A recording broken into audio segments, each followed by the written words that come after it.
નમસ્કાર, હું તો બોલીશમાં હું રોનક પટેલ આપનું સ્વાગત કરું છું. હું તો બોલીશ આજે સતત 1665મો એપિસોડ અને આજનો દિવસ લાભ પંચમીનો દિવસ. આપણા તમામ ગુજરાતીઓનું જીવન અને ધંધા રોજગારની અંદર લાભ બનેલો રહે, દેશની પ્રગતિમાં આપણે અવ્વલ રહીએ તેવી આપ તમામને શુભેચ્છા. અને આજના 1665મા એપિસોડના 3 મુદ્દા છે. પહેલો મુદ્દો છે લાભ પંચમીએ જ નુકસાન થયું છે મારા ગુજરાતના ખેડૂતોને, એ વિશે બોલવું છે. વિસ્તારથી સમજવું છે કે આ કેટલો વરસાદ પડ્યો ને હજુ કયા પ્રકારની સ્થિતિ સર્જાવાની છે. અંબાલાલ કાકા અંબાલાલભાઈ પટેલ તેમની આગાહી, હવામાન વિભાગની આગાહી સાચી પડી છે અને હજુ પણ એ સ્થિતિ સર્જાવાની છે. એટલે વિસ્તારથી એ સ્થિતિને સમજવી છે. અંબાલાલભાઈ પટેલ સાથે પણ વાત કરવી છે. બીજો મુદ્દો છે 5 સ્ટાર પંચ તારક એટલે કે 5 સ્ટાર ફ્લેટ પણ ભાડું 37 રૂપિયાનું. જી હા, ફ્લેટ 5 સ્ટાર પણ ભાડું માત્ર 37 રૂપિયા. જો તમારે પણ એવો ફ્લેટ લેવો હોય, એવા ફ્લેટમાં જવું હોય 37 રૂપિયા ભાડાવાળામાં, તો ધારાસભ્ય બનવું પડશે. ધારાસભ્યોને જે ફ્લેટ મળવાના છે એ મુદ્દે ચર્ચા કરવી છે. અને ત્રીજો મુદ્દો છે હમ સાથ સાથ હૈ. સમાજ માટે ભાજપ અને કોંગ્રેસના નેતાઓએ ન માત્ર એક સ્ટેજને શેર કર્યું છે, પણ તમામે એકબીજાનો હાથ પકડ્યો છે. એટલે બોલવું છે હમ સાથ સાથ હૈ. કયા નેતા છે, કયો સમાજ છે, વિસ્તારથી સમજવું છે. પણ શરૂઆત મારા ખેડૂતને લાભ પંચમીના દિવસે થયેલા નુકસાનથી.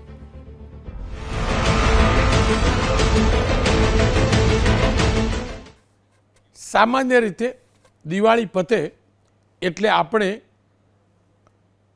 છત્રી, રેનકોટ આ બધું માળીએ મૂકતા હોઈએ અને કબોર્ડમાંથી ઠંડીના કારણે સ્વેટર, જેકેટ શોધીને બહાર કાઢતા હોઈએ, મફલર બહાર કાઢતા હોઈએ.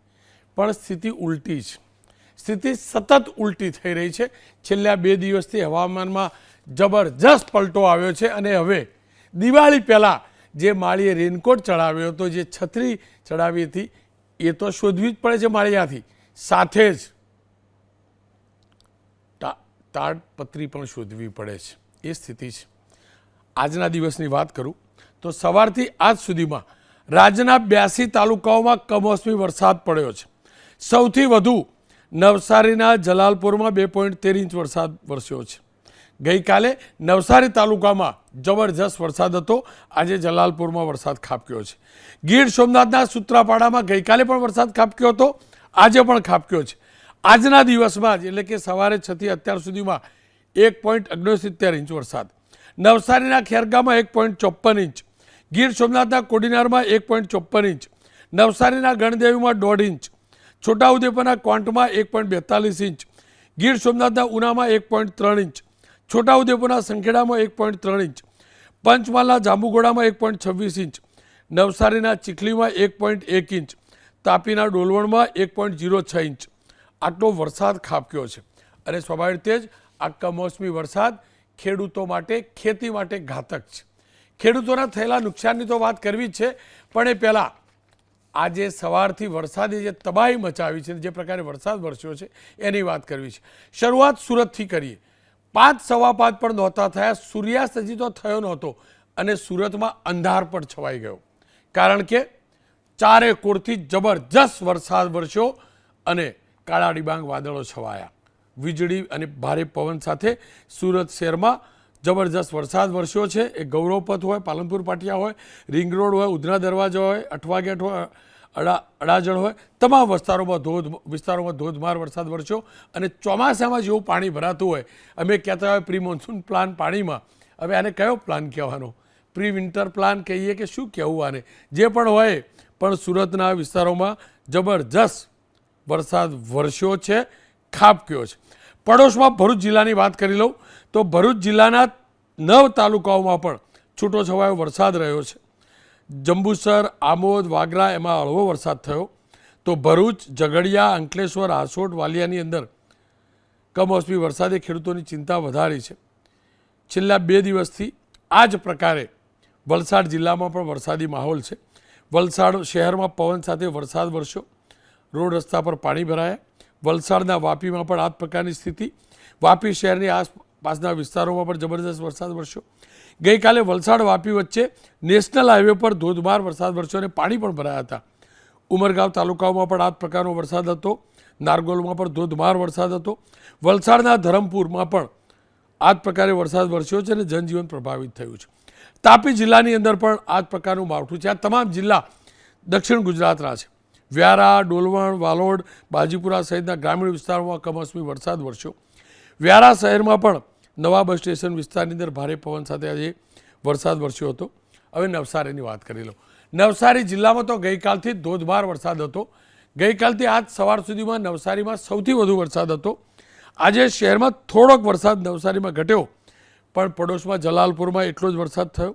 ગણદેવ તાલુકામાં પણ ભારે પવન સાથે વરસાદ ખાબક્યો. અમલસાડ, બિલીમોરા સહિતના ગામોમાં વીજળીના કડાકા ભડાકા સાથે વરસાદ ખાબક્યા. આમાં દ્રશ્યો જોઈ શકો છો. વિઝિબિલિટી જબરદસ્ત ડાઉન થઈ, હેડલાઇટ ચાલુ કરવી પડે એવી સ્થિતિ સર્જાઈ. આ હાલત હતી દક્ષિણ ગુજરાત અને ભરૂચ એટલે લગભગ મધ્ય ગુજરાતની આજુબાજુનો ભાગ. હવે સૌરાષ્ટ્ર લઈ જાઓ. સૌરાષ્ટ્રમાં પણ સતત બીજા દિવસે કેટલાક વિસ્તારોમાં વરસાદી માહોલ રહ્યો. સૌથી વધુ પ્રભાવિત ગીર સોમનાથ જિલ્લો રહ્યો. ગીર સોમનાથના કોડીનાર, સૂત્રાપાડા તાલુકામાં 1 ઇંચ કરતાં પણ વધુ કમોસમી વરસાદ વરસ્યો. કોડીનાર શહેર અને ગ્રામીણ વિસ્તારોમાં વરસાદના કારણે રોડ રસ્તા પાણીમાં તરબોળ જોવા મળ્યા. શનિવારે રાત્રે સૂત્રાપાડામાં 4 ઇંચ કરતાં પણ વધુ વરસાદ ખાબકેલો, જેના કારણે રાત્રે ઠેર ઠેર પાણી ભરાયા હતા. વેરાવળ અને ઉનામાં પણ આ જ પ્રકારનો માહોલ જોવા મળ્યો. પડોશના અમરેલી જિલ્લાની વાત કરી લઉં તો અહીંના કાંઠા વિસ્તારોમાં પણ કમોસમી વરસાદ વરસ્યો. આપ સ્થિતિ જુઓ તો ખરા. જાફરાબાદ શહેર અને ગ્રામીણ વિસ્તારોમાં વઢેરા, કડિયાળી, વાંઢ, મિતિયાળ, લુણસાપુર, દુધાળા, હેમાળ તમામ ઠેકાણે પવન સાથે માવઠું પડ્યું. ગઈકાલે ધારી અને ખાંભામાં પણ ધોધમાર વરસાદ ખાબક્યો હતો. ધારીના ત્રંબકપુર, ગોવિંદરૂપ, સરસિયા સહિતના ગ્રામ વિસ્તારમાં ધોધમાર વરસાદ વરસ્યો. જૂનાગઢમાં પણ આ જ પ્રકારની સ્થિતિ હતી. જૂનાગઢ જિલ્લાના માળિયા અને કેશોદ પંથકમાં ધોધમાર વરસાદ વરસ્યો છે. માળિયા હટીનાર પંથકના ભંડોરી, પાણીદરા, ગીર, જુથળ, ગળોદર સહિતના ગ્રામીણ વિસ્તારોમાં ધીમી ધારે વરસાદ રહ્યો. ચોરવાડ અને આસપાસના વિસ્તારોમાં પવન સાથે વરસાદ વરસ્યો હતો. વરસાદની આગાહીના પગલે સાવચેત રહેવાની બધા આપ જોઈ શકો છો. આ ભાવનગરના દ્રશ્યો છે. ભાવનગરના મહુવાના દ્રશ્યો જુઓ. આ કોઈ કે આ શિયાળો છે. આ ચોમાસા કરતાં પણ વધુ સ્થિતિ ખરાબ છે. આપ જોઈ શકો છો. ભાવનગરના મહુવાના એક્સક્લુઝિવ દ્રશ્યો છે. થોડાક સમય પહેલાંની આ સ્થિતિ હતી. થોડાક સમય પહેલાંની ભાવનગરના મહુવાની આપ સ્થિતિ જોઈ શકો છો. કેટલું પાણી ભરાયું છે, કેટલો વરસાદ ખાબક્યો છે, જે આંકડા તો હવે આવશે, પણ આ ભાવનગરના મહુવાના દ્રશ્યો હતા.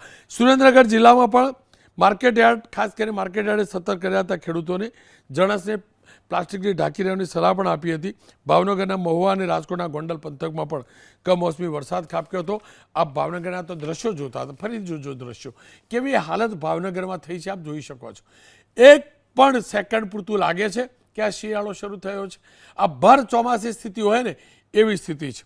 મધ્ય ગુજરાતની હવે વાત કરી લઉં. સૌરાષ્ટ્ર બાદ તો મધ્ય ગુજરાતના વડોદરા જિલ્લામાં પણ કમોસમી વરસાદ વરસ્યો છે. વાઘોડિયા પંથકમાં વહેલી સવારથી કમોસમી વરસાદની શરૂઆત થઈ. વાઘોડિયા સહિત જરોદ અને આસપાસના વિસ્તારોમાં માવઠું થયું. કરજણના ગ્રામ પંથકોમાં કમોસમી વરસાદ થયો.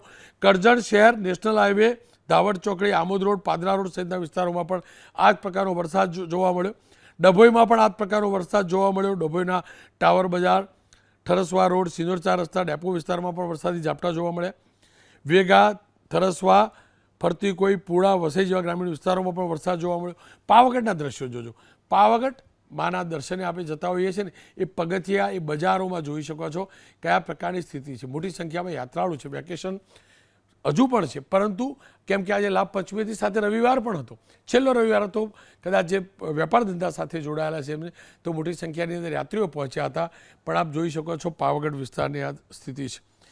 દાહોદ જિલ્લામાં પણ છૂટો છવાયો કમોસમી વરસાદ જોવા મળ્યો. ગરબાડા, લીમખેડા, સંજેલી, ધાનપુર તમામ ઠેકાણે આ પ્રકારની સ્થિતિ હતી. પંચમહાલના ગોધરા શહેર અને ગ્રામીણ વિસ્તારમાં પણ વરસાદ વરસ્યો. મહીસાગર અને દાહોદ જિલ્લામાં પણ ગઈકાલે રાત્રે પણ વરસાદ ખાબક્યો હતો. હવે આ વરસાદ ખાબક્યો, પણ વરસાદના કારણે મારા ગુજરાતના ખેડૂતોને જ્યાં જ્યાં વરસાદ વરસ્યો છે ને ત્યાં મારા ખેડૂતની મહેનત ઉપર પાણી ફરી વળ્યું છે. પાણી ફરી વળ્યું છે અને સૌથી વધુ દક્ષિણ ગુજરાતના ખેડૂતોની બદહાલી છે. વલસાડની અંદર ખેડૂતો પાયમાલ થયા છે. અગાઉ પણ આ જ પ્રકારની સ્થિતિ હતી, આપ જોઈ શકો છો. ત્યાંના ખેતરોની, વલસાડના ખેતરોની આપ સ્થિતિ જોઈ શકો છો.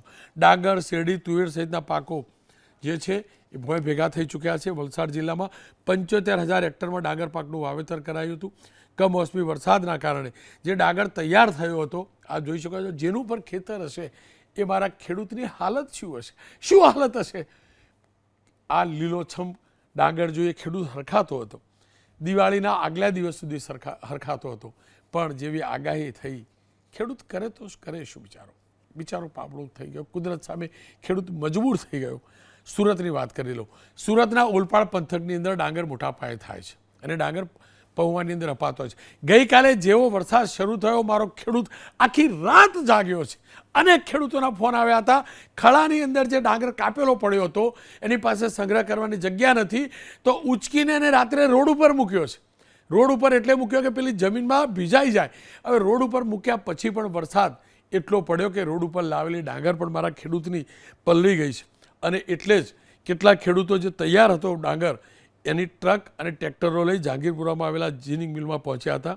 અને આપ જોઈ શકો છો, બંને દ્રશ્યો જોઈ શકો છો. એક રોડ ઉપર ખેડૂત પોતાના ડાંગરને બચાવવા માટે પાથર્યો હતો, એને બચાવવાનો પ્રયાસ કરી રહ્યો છે, પણ મારા ખેડૂતની ડાંગર પલળી ગઈ છે. અને આ ખેતરની તો હાલત જુઓ તમે. આ ખેડૂત જશે ક્યાં? હાલત શું થશે મારા ખેડૂતની? કલ્પના કરો, કલ્પના કરો. એક તો જે પણ બચ્યો એ પણ પલળેલો, એટલે એના પણ સારા ભાવ નહીં આવે. જે ખેતરની અંદર ડાંગર છે તો જમીન દોષ થઈ ચૂક્યો છે. જે રોડ ઉપર ડાંગર પાથર્યો હતો બચાવવા માટે, જે બચ્યું કૂચ્યું એની આપણે હાલત જોઈ શકો છો. આ સુરત ગ્રામીણના ખેડૂતની હાલત છે. સુરત ગ્રામીણના ખેડૂતની હાલત છે. નવસારીમાં પણ આ જ પ્રકારની સ્થિતિ છે, કારણ કે નવસારીમાં ગઈકાલથી લઈ આજ સુધી વરસાદ વરસતો રહ્યો. નવસારીના ખેતરોની હાલત જોઈ શકો છો. આપ હાલત જુઓ. ક્યાંક જમીન દોષ થઈ ગઈ છે ડાંગર, તો ક્યાંક એટલું પાણી ભરેલું છે કે ડાંગરમાંથી એક પણ ઘઉં, એક પણ માફ કરજો, એક પણ દાણો ચોખાનો, ભાતનો દાણો નીકળી શકે એમ નથી. ભાત કહેતા હોય છે મારા ખેડૂતો, પણ મારા ખેડૂતનું ભાથું બને ને, ભાથું ખેતરમાં લઈને જાય ને હવે નવા પાક માટે, એટલો પણ ઘરમાં ભાત બનાવે ને એટલો પણ ડાંગર નથી બચ્યો. મારા ખેડૂતની હાલત જોજો ત્યાં આગળ. આ જ પ્રકારની સ્થિતિ ભરૂચની છે. ભરૂચના અંકલેશ્વર આસોડ પંથકમાં પણ બેવડી આફત છે. ખેતરોમાં તૈયાર થયેલો ડાંગર, અહીંયા પણ ડાંગરની એક પ્રકારની ખેતી. ત્યાં જ સુરત અને નવસારીની જેમ જ ખેડૂત ડાંગર બચાવવા માટે મહેનત કરતો રહ્યો. ફરીથી કહું છું, ગઈકાલ રાત્રે અનેક ખેડૂતોના ફોન આવ્યા હતા. હાસોટ, કુદરડા, પરવેત તેમજ અંકલેશ્વરના સિદ્રોઈ, પંડવાઈ તમામ ગામોમાંથી 8 કિલોમીટર લાંબા રોડ પર ખેડૂતોએ રાત્રે આ પાથર્યો હતો. આ ડાંગર ઉચકીને ખળામાંથી ઉચકીને, કારણ કે કાપેલો હતો ડાંગર અને દાણા પણ છૂટા પાડેલા હતા, પરંતુ એ બોરીમાં ભરી અને સહી સલામત પહોંચાડી શકે એવી સ્થિતિ નહોતી. પણ એની હાલત જોઈ શકો છો. ગીર સોમનાથમાં લેજો. ગીર સોમનાથ જિલ્લામાં પણ કમોસમી વરસાદ ગઈકાલથી હતો. મગફળીના પાથરા જોજો તમે, પાથરા જોજો. મગફળી છૂટી પડી ગઈ છે અને ઉપર જે ઘાસ પણ કામ લાગતું હોય છે એની પણ હાલત જોજો.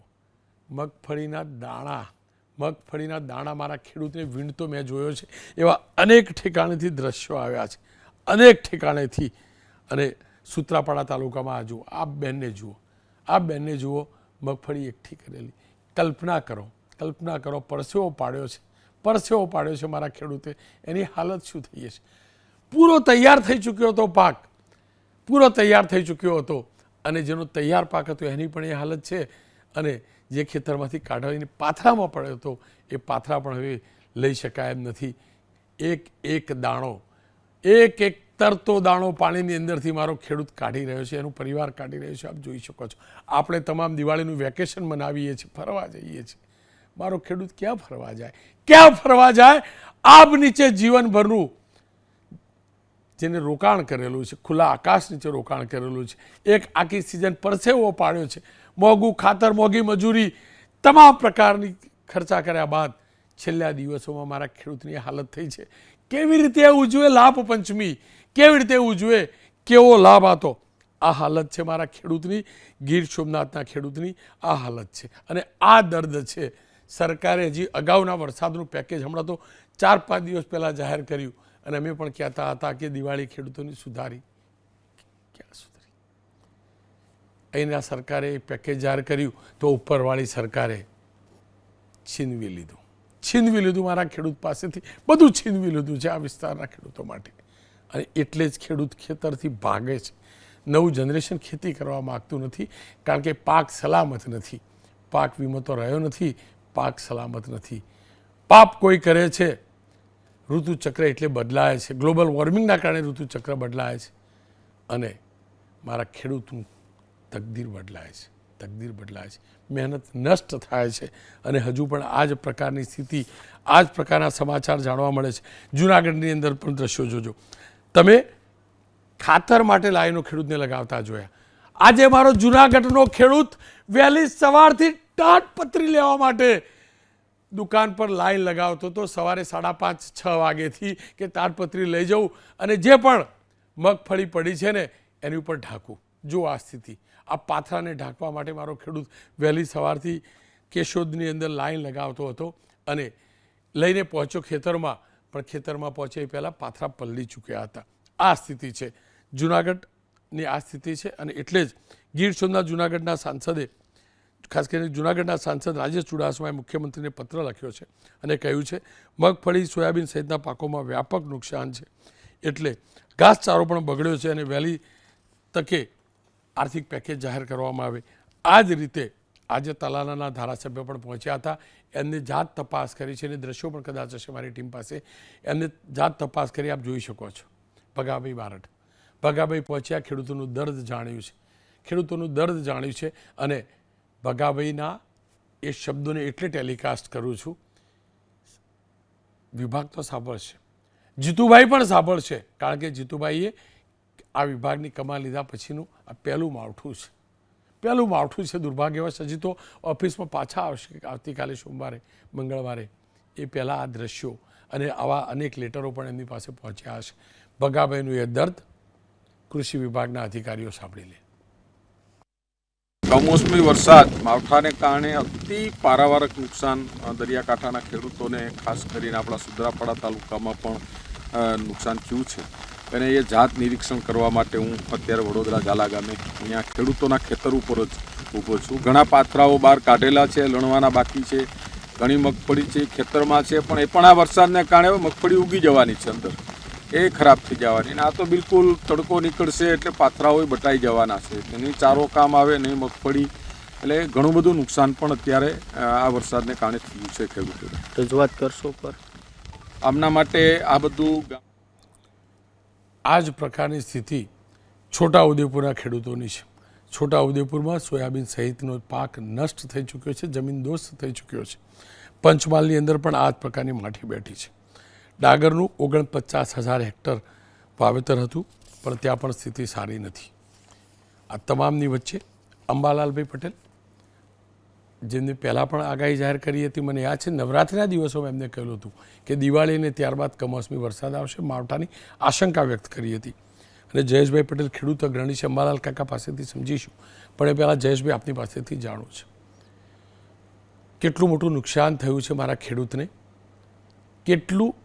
કેટલી અશુભ આજનો દિવસ થયો છે. આ પંચમી મારા ખેડૂત માટે કેટલી અશુભ સાબિત થઈ છે. રોનકભાઈ, દક્ષિણ ગુજરાતના ડાંગર પકવતા ખેડૂતોની આંખોમાં આંસુ છે. આજે જે સ્થિતિ બની છે, ખાસ કરીને ગઈકાલનો વરસાદ અને આજના વરસાદને કારણે સંપૂર્ણ ડાંગરનો પાક ડોવાયો છે. દક્ષિણ ગુજરાતની વાત કરીએ તો શેરડીની જગ્યાએ છેલ્લા 5 વર્ષથી જે પેટર્ન બદલાઈ છે એને કારણે ડાંગર, ખરીફ ડાંગર એનો મુખ્ય પાક દક્ષિણ ગુજરાતનો થઈ ગયો છે.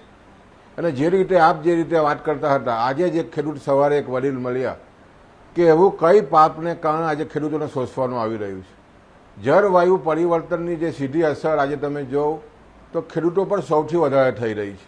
ખેડૂતો, પશુપાલકો અને ખાસ કરીને એના પશુઓ પ્રત્યે જે રીતે જળવાયુ પરિવર્તનની અસર થઈ રહી છે એને કારણે ખેડૂત પાયમાલ થઈ રહ્યો છે. તમે જો તો દક્ષિણ ગુજરાતમાં જે ડાંગરનો પાક હતો, ઉનાળુ ડાંગરની વાત કરીએ તો મે મહિનામાં જ્યારે કાપણીની સિઝન હતી ત્યારે પણ વિપુલ પ્રમાણમાં જે રીતે વરસાદ જે રીતે વહેલો આવ્યો એને કારણે તમે જોવો તો ખેડૂતોનો ડાંગર મુખ્ય ધોવાયું. અને આજે પણ જે ગયા વખતે જે 20 કિલો ડાંગર, એક મણ ડાંગરના 500 રૂપિયા હતા, ગયા વર્ષે 400 રૂપિયા પણ ઉપજ્યા નથી. એવી સ્થિતિ આ વર્ષે પણ થવા જઈ રહી છે. ડાંગર ફણગાઈ જવાનું છે, કાળું પડી જવાનું છે, વેપારીઓ લેવાના નથી. એવી સ્થિતિમાં ખાસ કરીને દક્ષિણ ગુજરાતના ખેડૂતોમાં ખૂબ જ મોટી, જે રીતે મેં અગાઉ વાત કરી, આંખોમાં આંસુ છે. અને ખાસ કરીને તમે જુઓ તો ડાંગ હોય, નવસારી હોય, વલસાડ હોય, સુરત જિલ્લાના, ખાસ કરીને નવસારી સુરત જિલ્લાના જે રીતના સાગર કિનારાના કાંઠા વિસ્તારના ખેડૂતો હોય, માંડવી વિસ્તારનો આદિવાસી ખેડૂત હોય, એનો મુખ્ય પાક જ્યાં ડાંગર હોય અને જ્યારે કાપણીની સિઝન હોય એવા સમયે જે રીતે માવઠું થયું છે એને કારણે ખેડૂતોમાં ખૂબ જ મોટી નિરાશા છે. અને જ્યારે પણ નિરાશા ઊભી થાય એટલે સ્વાભાવિક છે કે સરકાર પાસે ખેડૂત આશા રાખે. અમારા જેવા આગેવાનોને પણ હવે ચિંતા થઈ રહી છે કે આખા દેશને, આખી પ્રજાને જ્યારે જે અન્ન ખવડાવે છે એ ખેડૂત હર હંમેશ જે રીતે ભીખનો ટોકરો માગવા માટે સરકારની આગળ જે રીતે અમારે વિનવવું પડે છે, એને કારણે ખેડૂતોમાં ભારે નિરાશા છે.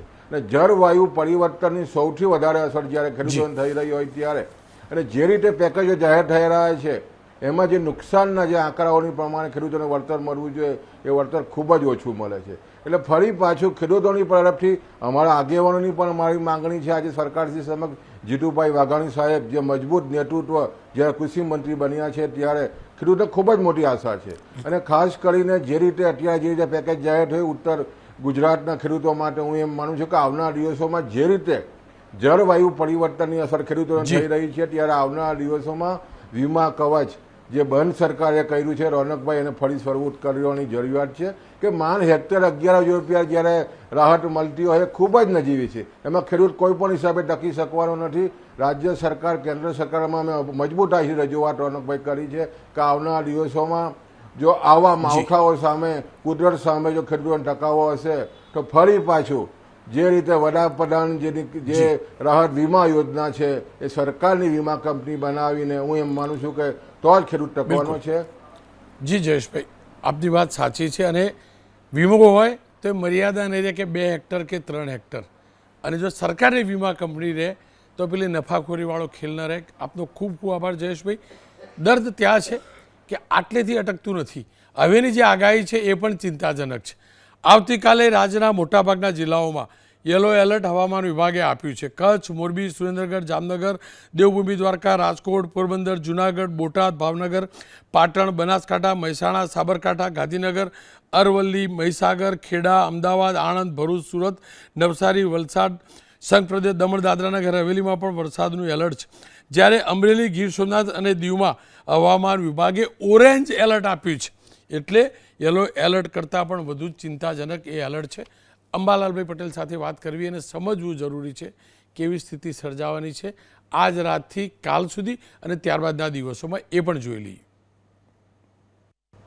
અંબાલાલ કાકા, એ જાણવું હતું જે પ્રકારની અરબ સાગરમાં સિસ્ટમ સર્જાઈ છે તેની આજ રાતથી લઈ આવતીકાલ રાત સુધી ગુજરાત પર શું અસર પડશે, કયા કયા વિસ્તારમાં કેટલો વરસાદ પડશે? હજુ આ સિસ્ટમની અસર તો 30 તારીખ સુધી રહેવાની શક્યતા રહે છે. પરંતુ આજ સાંજે લગભગ સૌરાષ્ટ્રના ઘણા ભાગોમાં વરસાદ થવાની શક્યતા રહેશે. દક્ષિણ ગુજરાતના કેટલાક ભાગમાં વરસાદ થવાની શક્યતા રહેશે. આ ઉપરાંત મધ્ય ગુજરાતના ભાગો, અમદાવાદના ભાગો અને લગભગ ઉત્તર ગુજરાતમાં પાટણ સમી, હારીજ, મહેસાણા ઉપરાંત બનાસકાંઠા, સાબરકાંઠા, અરવલ્લી આ ભાગોમાં પણ વરસાદ થવાની શક્યતા રહેશે. અને પંચમહાલના ભાગોમાં પણ વરસાદ થવાની શક્યતા રહેશે. હજુ ભરૂચ, તાપી, નર્મદામાં પણ વરસાદ થવાની શક્યતા રહેશે. એટલે હજુ આ વરસાદ જે છે એ કાલ સાંજ સુધીમાં તો રહેવાની શક્યતા છે, પણ ધીરે ધીરે લગભગ આજે અને કાલે તેની ઇન્ટેન્સિટી વધારે રહેશે. આજે સાંજે લગભગ સૌરાષ્ટ્રના કેટલાક ભાગો, જેમાં દક્ષિણ સૌરાષ્ટ્રના ભાગો, મધ્ય સૌરાષ્ટ્રના ભાગો, આ ઉપરાંત ઉત્તર સૌરાષ્ટ્રના ભાગોમાં વરસાદ થવાની શક્યતા રહેશે. કેટલાક ભાગમાં ભારે વરસાદ થવાની શક્યતા રહેશે. આ ઉપરાંત મધ્ય ગુજરાતના ભાગોમાં, વડોદરા વગેરે ભાગોમાં વરસાદ થવાની શક્યતા રહેશે. કેટલાક ભાગમાં ભારે તો કોઈ ભાગમાં અતિભારે વરસાદ થવાની શક્યતા રહેશે. આ ઉપરાંત અમદાવાદ અને વિરંગામ તેમજ બાવળા, બરવાળા, ધોળકા વગેરે ભાગોમાં વરસાદ થવાની શક્યતા રહેશે. અમદાવાદના કેટલાક ભાગમાં ભારે વરસાદ થવાની શક્યતા કોઈ કોઈ ભાગમાં રહી શકે છે. અને એટલે જોવા જઈએ તો આજથી લઈને કાલ સાંજ સુધીમાં સૌરાષ્ટ્રના ભાગો, દક્ષિણ સૌરાષ્ટ્રના કેટલાક ભાગો, મધ્ય ગુજરાતના ભાગો, ઉત્તર ગુજરાતના ભાગો, જેમાં બનાસકાંઠા, સાબરકાંઠા, અરવલ્લી, પૂર્વ ગુજરાતના ભાગો અને પંચમહાલના ભાગોમાં વરસાદ થવાની શક્યતા રહેશે. પણ રોનકભાઈ, કેટલાક ભાગમાં તો મુશળધાર વરસાદ થવાની શક્યતા રહેશે. જી, એ મુશળધાર વરસાદ કયા કયા વિસ્તારોમાં હશે અંબાલાલભાઈ? મુશળધાર વરસાદ ભિન્ન ભિન્ન ભાગોમાં થવાની શક્યતા રહેશે. અમદાવાદના એડજોઇન્ટ ભાગોમાં થવાની શક્યતા રહેશે. કેટલાક ઉત્તર ગુજરાતના ભાગોમાં થવાની શક્યતા રહેશે. ખાસ કરીને વડોદરાના ભાગોમાં અને ત્યાંના પૂર્વ મધ્ય ગુજરાતના ભાગોમાં વધારે રહેવાની શક્યતા રહેશે. કપડવંજ હોય, કેટલાક પેટલાના ભાગો હોય, આ ભાગોમાં અને અમદાવાદના એડજોઇન્ટ ભાગોમાં વધુ વરસાદ થવાની શક્યતા રહેશે. ખાસ કરીને પંચમહાલના એડજોઇન્ટ ભાગોમાં, ડુંગરપુરના ભાગોમાં, આ બધા ભાગોમાં ભારે વરસાદ થવાની શક્યતા રહેશે. જી અંબાલાલભાઈ, 30 તારીખ સુધીની આપે વાત કરી, શું 30 તારીખ પછી આ માવઠાનો માર પૂરો કે પછી નવેમ્બરમાં પણ આ પ્રકારના માવઠાની આશંકા છે? અત્યારે તો શિયાળે ચોમાસું જામે એવો માહોલ રહેશે. લગભગ 3-4 નવેમ્બર સુધીમાં આ સિસ્ટમ રહેશે. બીજી નવેમ્બર સુધીમાં વધુ રહેશે. પરંતુ નવેમ્બરની શરૂઆતમાં પણ પૂર્વીય જે દેશો છે, જેમ કે દક્ષિણ ચીનના ટાઇફૂનના અવશેષો બંગાળ ઉપસાગરમાં આવતા બંગાળ ઉપસાગર સક્રિય થશે. એટલે નવેમ્બરની શરૂઆતમાં અને દક્ષિણ ભારતના ભાગોમાં પણ નવેમ્બરની શરૂઆતમાં ભારે વરસાદ થવાની શક્યતા રહેશે. જેના લીધે નવેમ્બરની શરૂઆતમાં પણ ગુજરાતના ભાગોમાં હળવો વાદળવાયુ કે છાંટા થઈ શકે એવી શક્યતા આવવાની શક્યતા રહેશે. પરંતુ તારીખ 7-11 બાદ દક્ષિણ ભારતમાં ભારેથી અતિભારે વરસાદ થવાની શક્યતા રહેશે. જેના કારણે પુનઃ ગુજરાતનું હવામાન પલટાશે અને 4 થી 8 નવેમ્બર વચ્ચે દેશના ઉત્તરીય પર્વતીય પ્રદેશોમાં પશ્ચિમ વિક્ષોભ આવવાની શક્યતા રહેશે. જેના કારણે પણ હવામાનમાં પલટો આવશે. હમણાં તો લગભગ ઉત્તર ભારતમાં જે સિસ્ટમ બની છે તેના કારણે મહત્તમ તાપમાનમાં 4 ડિગ્રી સેલ્સિયસ જેટલો ઘટાડો થશે. ઉત્તર ભારતમાં 10 ડિગ્રી સેલ્સિયસ જેટલો ઘટાડો થવાની શક્યતા છે. એટલે હમણાં 1-2 દિવસ જ્યારે ઠંડક આવી હોય તેવું જણાશે. પુનઃ લગભગ 1 તારીખ આવતા ગરમી આવવાની શક્યતા રહેશે. પરંતુ એક પછી એક માવઠા વધારે આવવાની શક્યતા રહેશે આ વખતે. અને ખેડૂતો માટે લગભગ જે 15 નવેમ્બર પછી ઘઉં જેવા પાકોનું વાવેતર થતું હશે, જીરા જેવા પાકોનું વાવેતર થતું હશે, તેમના માટે ભેજ્યું વરસ ન રહે તો સારું. કારણ કે જીરામાં ચરમો અને કાળીઓ આવવાની શક્યતા ઘણી વખત વધી જતી હોય છે. અંબાલાલ કાકા, બંગાળની ખાડીમાં એક ચક્રવાત તૈયાર થઈ રહ્યું છે, જેને વાવાઝોડાના રૂપમાં દેખાઈ પણ રહ્યું છે. કહેવાય છે કે ઓડિશા ઉપર પણ અસર હશે. શું એ બંગાળની ખાડીમાં જે ચક્રવાત તૈયાર થઈ રહ્યું છે એને વાવાઝોડું સમજી શકાય અને એની ગુજરાત ઉપર કોઈ અસર આવશે? દક્ષિણ પૂર્વીય તટો પર ખબર લઈ નાખે તેવો વરસાદ થવાની શક્યતા રહેશે. અને તેની અસર તો અત્યારે હાલ અરબ સાગરની સિસ્ટમ અને ત્યારબાદ લગભગ આ માસના અંત સુધીમાં એ મજબૂત સિસ્ટમના કારણે તેની અસર ગુજરાત ઉપર થવાની સંભાવના છે. અંબાલાલ કાકા, કેમ કે શિયાળુ પાકનું વાવેતર પણ થતું હોય છે, જો અત્યારે હાલ જે પણ પાક છે એ મગફળી હોય કે કઠોળ હોય, જે પણ બરબાદ થઈ ચૂક્યો છે, ડાંગર બરબાદ થઈ ચૂક્યો છે, પણ શિયાળુ પાક ઉપર આ વરસાદની કેવી અસર રહેશે? લગભગ હવે નવેમ્બરની શરૂઆતમાં જીરા વવાતા હોય છે. 15 નવેમ્બરની આસપાસ ઘઉં વવાતા હોય છે. ઘઉંની મોડી જાતો છે ડિસેમ્બરની શરૂઆતમાં વવાતી હોય છે. એટલે જો શિયાળામાં ઠંડી પડે તો શિયાળુ પાક સારા થાય, નહીંતર શિયાળુ પાકો પર અસર થાય. ખાસ કરીને ઘઉં જેવા પાકો તો એના ઉગાવો પર અસર થતી હોય છે. પરંતુ લગભગ ઠંડા પવનો તો 15 નવેમ્બર આસપાસ ફૂંકાવાની શક્યતા રહે છે. ડિસેમ્બરની શરૂઆતમાં ઠંડા પવનો ફૂંકાશે. 22 ડિસેમ્બર પછી ગાત્રો સુધી ઠંડી પડશે. એટલે ઘઉં માટે ધીરે ધીરે વાતાવરણ સુધરતું નથી. પણ જીરા માટે આ વખતે જો લા નીનોની અસર થઈ તો ઠંડી વધારે પડશે, પણ પશ્ચિમી વિક્ષોભ વધારે આવવાની શક્યતા રહેશે. જેના કારણે માવઠાઓના કારણે ઘઉં જેવા પાકમાં તો સારું રહેશે, પણ જીરા જેવા પાકમાં ચરમો અથવા તો કાળીઓ આવવાની શક્યતા વધારે રહેશે. જી અંબાલાલ કાકા, અંતિમ સવાલ, જેટલા પણ લોકો મને જાણે છે અને ટેલિવિઝન ઉપર તમને જોયે છે, જેના ઘરની અંદર કોઈ સારો પ્રસંગ છે, ખાસ કરીને લગ્ન સહિતના પ્રસંગો આપણે કમૂર્તો પહેલાં પૂરા કરતા હોઈએ છીએ, દેવ દિવાળીથી શરૂ કરતા હોઈએ છીએ, કયા કયા દિવસો એવા છે જેની અંદર ભલે મુહૂર્ત સારું હોય પણ એ પ્રસંગ કરતાં આબોહવાને લઈને વિચારવું જોઈએ, અથવા એવું વિચારવું કે આ સમયગાળે પ્રસંગ ન કરીએ અને આ સમયગાળે કરીએ? 15-16 ડિસેમ્બર પછી કમૂરતા બેસી જશે ધનારક, અને 14મી જાન્યુઆરી બાદ એ કમૂરતા પૂરા થશે. આ અરસામાં ઠંડી વધારે પડવાની શક્યતા રહેશે. લગભગ 14મી જાન્યુઆરી પછી હાડ કંપાતી ઠંડી પડવાની શક્યતા રહેશે. એટલે હવે શરૂઆતમાં ઠંડા પવનો ફૂંકાવાની શક્યતા રહેશે. એટલે 15મી ડિસેમ્બર પહેલાં માગશર મહિનામાં આ જે પ્રસંગો ઉજવવામાં આવે તો ઘણી વખત વાદળવાયુ કે 18-11 પછી જે વાવાઝોડું થવાનું છે તેની અસર 25-150 અસરના કારણે છાંટા પડવાની શક્યતા ગણી શકાય, અને વાદળવાયુ આવવાની શક્યતા રહે એટલે બીમારીની શક્યતા વધારે રહેશે. 14મી જાન્યુઆરી પછી પણ ઠંડા પવનો ફૂંકાવાની શક્યતા રહેશે. એટલે આ વખતે ઠંડી વધારે પડશે, અને લગ્ન માટે ઠંડીની મોસમ તો સારી રહે, પણ જે નાના બાળકો જે છે લગ્નમાં એને લગભગ ઠંડીના કારણે બીમાર ન પડે તે જોવું રહ્યું. મારો ખેડૂત કોઈ પણ સિઝન હોય, હરમેશ ભગવાન એની પરીક્ષા લે છે. ખેડૂતને વીમાનું સુરક્ષા કવચ જરૂરી છે. ફરી એકવાર એ યોજના અલગ રૂપની અંદર સરકારે ખુદ વીમા કંપની બનાવીને શરૂ કરવી જરૂરી છે, કારણ કે જો આ જ પ્રકારે ચાલતું રહ્યું, થોડી થોડી સહાય પૂરતી સહાય આપતા રહ્યા ને તો કોઈ નહીં કરે ખેતી, કોઈ નહીં કરે.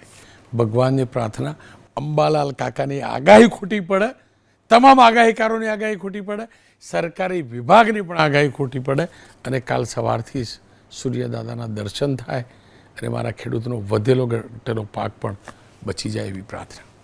હું તો બોલીશમાં વાત હવે અન્ય એક મુદ્દાનો મુદ્દો એ છે, ફ્લેટ 5 સ્ટાર ભાડું માત્ર 37 રૂપિયા.